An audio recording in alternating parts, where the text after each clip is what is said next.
Hey guys, welcome to today's Vehicle Visionary. Today is an exciting video for me because I get the chance to drive the Toyota Supra for the very first time. Gotta say a special thanks to my friends at Yokem Toyota, especially Matt and all the other folks that helped out to make it possible to begin driving their vehicles. So in future Toyota videos, we will get to do test drives. Very thankful for that. Today, what we're gonna do, I'm not gonna go through the typical features and functionality and the ins and the outs of the 5th generation of the Supra, because I know there's a ton of videos out there that do that.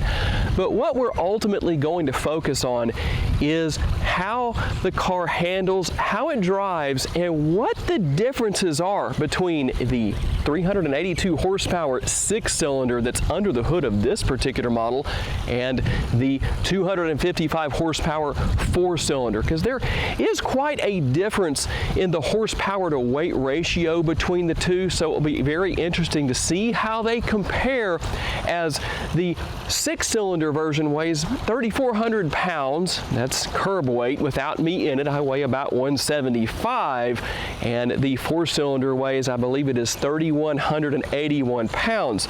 Now, I did drive to my filming location, and the closest thing I can compare this to that I've reviewed so far, even though it's not a perfect comparison. Okay, let me say that again. It's not a perfect comparison, but it's close, is the fact that a few years ago I did an Alfa Romeo 4C. Yes, I realize that's a mid-engine car. It does not have power steering, but it was very similar, I would say, especially with the 4-cylinder. So we'll kind of see how that compares as far as other models that I've reviewed over the years.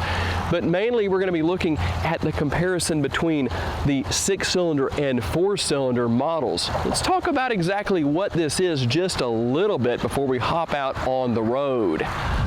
Okay guys, I'm going to point out a couple of interesting things here. First of all, just want to show you on the screen what happens when you start the Supra up, what happens with the headlights. Hopefully you can see that real well on the screen. A lot of changes obviously since this car hit the market in its initial year in 1978, went all the way to 2002, and took a break for almost 20 years before making it back in 2019. Didn't mention that earlier when we normally do in the video. Now that it's starting to sprinkle a little bit, I'm going to have to move a little bit faster here. But one of my favorite features here I want to talk about real quick: the hood. When you look at the hood release, it says 2 times, so you're going to pull it twice, and I like the fact you don't have to look for a hood latch. That is always a plus for us car guys. I like that. So quick little look here at what you can see with the 3-liter turbocharged inline 6-cylinder. Definitely plenty of power.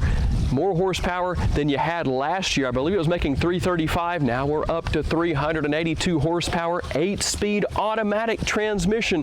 And one thing that is the same between this and the 4C is the fact that it is rear-wheel drive. But like I say, I don't really mean to compare those two very closely. It just happens that what I've done in the past, well, that seems to be the closest, because the next closest I could think of as far as other vehicles I've reviewed would be the Pontiac Solstice, the 2009 model that I did last year. Okay guys, we're gonna hop out on the road here, and one thing I have to start out saying: this Supra has the best exhaust crackles, I think, of any vehicle I've ever done. The only thing that might compete with it would have been the 2017 Lamborghini Huracan that I did a couple of years ago. It was back in 2019, but I'm not even sure if that can compete. And if you've watched my videos on the Mercedes-Benz AMG models, I've talked about the real main factor in how well the exhaust crackles, at least with stock exhaust, has to do with the length of the exhaust. So you'll get some of those AMG models that don't do as much, and that's why they have a longer exhaust on them. But this one, definitely being a short wheelbase vehicle like it is going to get some fantastic crackles. So we're going to go out and just have a little fun here, and don't want to go too crazy with it, but let's get out here and just step on it a little bit.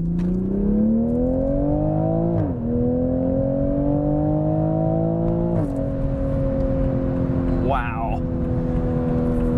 You know, I was talking to one of the managers at the dealership earlier, and the fact that I have a drag racing background definitely kind of takes away from the experience a little bit for me. So if I had somebody in the passenger seat, or maybe somebody was driving who isn't as used to some of the acceleration experiences that I've had in the past, well, obviously that would make a difference. But one thing I've noticed in my reading up on other reviews of the Supra is that for the right driver with the right experience, it's quite fun to drive. And this isn't really, it's a great car straight line, but more so taking turns. I wish I had a road course or something to put it on, you know, and that we had permission to do that, of course. But we're gonna get up here. If you watch me regularly, you know where we're headed.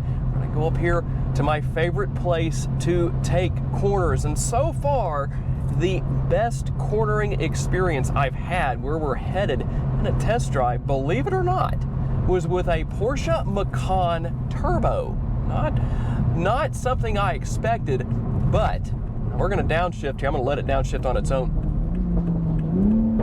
I'm not even downshifting with the shifter paddles here. I'm gonna try the shifter paddles here shortly to see what it's like, but I'm gonna tell you what, this is a crowning achievement, I think, for Toyota. I've driven a lot of high performance vehicles, and I must say I am thoroughly impressed with the overall experience here. Of course, you have a heads-up display. We'll talk a little bit about some of the features and functionality here as we work our way up the road.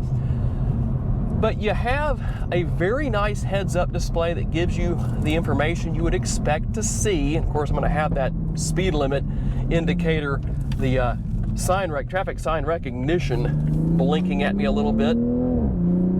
Let's just kind of cruise up here now and just see. Wow, it's holding the corner great. That is spectacular. Let's give it a quick little exhaust clip here.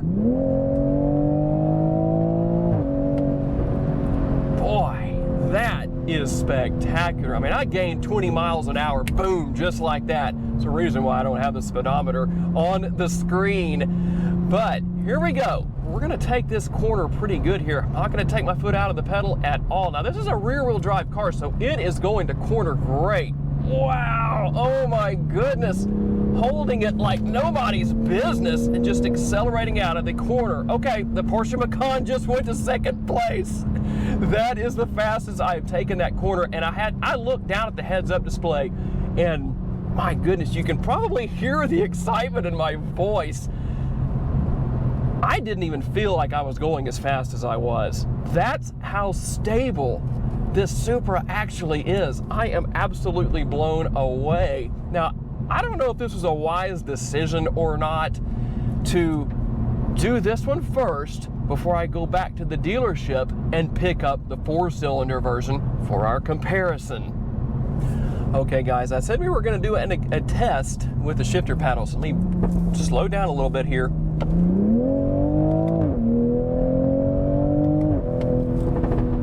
Wow, that is impressive. Downshift. Wow, those exhaust crackles. I mean, it sounds like a stinking machine gun.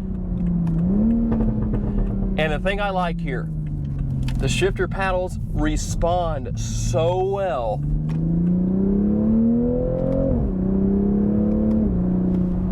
I mean, there is no lag whatsoever. I've done some vehicles in the past.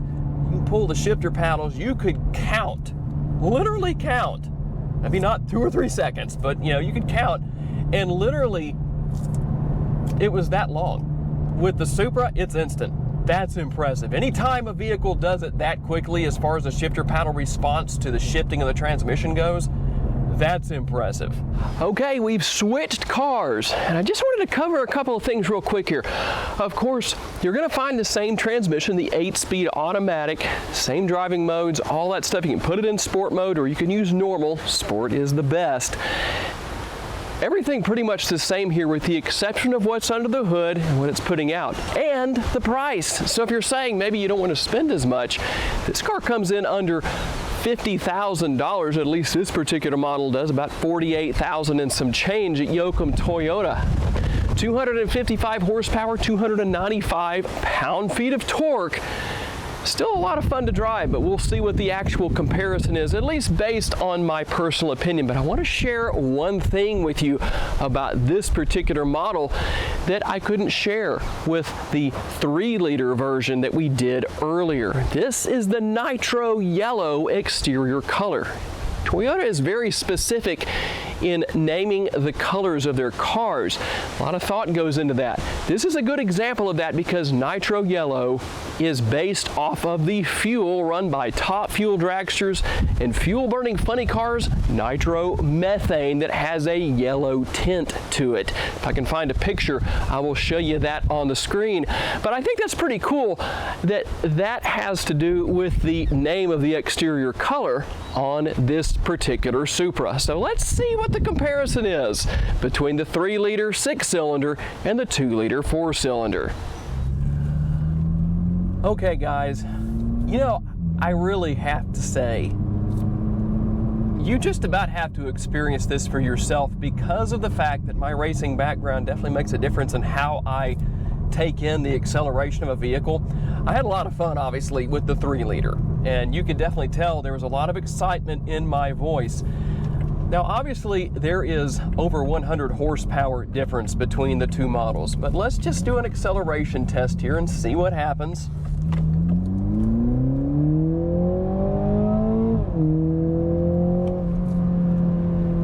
You know, there's definitely enough power here when you consider the horsepower to weight ratio here with the 2-liter 4-cylinder to where you can have some fun. You might not want to spend as much money and still get a great looking Toyota Supra, because they're definitely racy looking vehicles that's going to handle great, be a lot of fun to drive, maybe a little bit lower payment. So this would definitely be a great option, and obviously the handling is going to be excellent regardless of which trim level you get. We didn't go through our sharpest corner right there, but I can definitely tell the handling is great here as well. But I'll tell you something, even though, like I said earlier in the video, you really have to weigh out what I say about how fast a vehicle is with my racing background. So somebody else might hop into this 255 horsepower Supra and say, that's really impressive. So it is what it is. But we're going to go up here and take the corner. Obviously, the handling is going to be great. So let's just cruise on through here, see what happens. I mean, wow, just sticking great. Wow.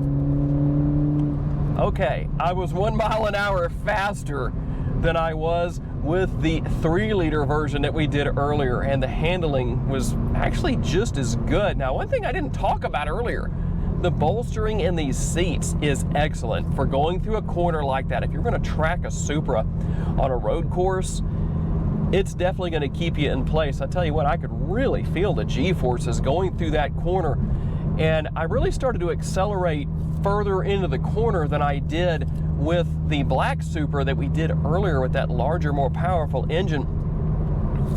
And so what is my ultimate verdict here? Well, let's step on it. It may not accelerate as fast, but it still gets up and running very, very well. A very good acceleration. Yeah, there's a difference. Obviously, it's what you would expect, but you still have a lot of fun even with the smaller engine under the hood. And like I said, you know, the difference in the horsepower to weight ratio helps to kind of make up for a little bit of that. You don't have quite as much torque, of course, so you're not going to get as much of that push back into the seat acceleration experience. But let's see about the shifter paddles. I would expect just as responsive. I mean, obviously it's the same transmission, so you wouldn't expect there to be a difference, and of course there's not. But the one big difference I definitely notice here, and keep in mind, this is just me. Somebody else may not even care about it, but I really like the exhaust crackles. You don't get the exhaust crackles out of this particular model that you do out of the 6-cylinder, but some people may not even care about that. For me, that's something I really like. It's just, I don't know, for whatever reason, I just get a lot out of that. It's just a good sensory perception addition to the driving experience. Is one better than the other? Well, it really depends on who you are. I don't want to answer for people because, yeah, obviously for me, yes, the 3-liter wins out over the 2-liter, but that doesn't mean that everybody's going to see it that way. But I'll tell you what, if you're looking for a fun car to drive, excellent handling, and really pretty impressive acceleration for the amount of horsepower under the hood, and you want to spend south of $50,000, well, I'd say the 2-liter may be a really solid option, maybe one of the best out there. Okay guys, trying to be as unbiased as possible here. What is my ultimate verdict? Well, obviously I enjoyed the 3-liter more than I enjoyed the 2-liter, but both are great handling vehicles, a lot of fun to drive. One thing to consider about these turbocharged engines, after I turned the camera off, I did use my little trick that I do every once in a while of just easing into the acceleration, not just dropping the pedal to the floor with the 2-liter, and the acceleration was actually more impressive that way. That's kind of typical of a turbocharged engine, depending on what you use, but I didn't try that with the black model here with the 3-liter under the hood, but definitely it's really not a problem. I think the average person who doesn't have my racing background would probably have some things to say about the 2-liter that are more impressive sounding than what I did. It's not lacking for the fun factor, that's for sure. So I hope you enjoyed today's video, guys. Special thanks to my friends here at Yokem Toyota. And if there's other Toyota models you want to see me feature here on the Vehicle Visionary YouTube channel, now that we can do test drives, we can add that element into the videos. So tell me what you want to see, whether it's a Toyota or something else. We'll definitely make that happen. Thanks for taking the time to watch, guys. I always enjoy having the opportunity to give you a vision for your next vehicle. I'll see you next time. Bye-bye.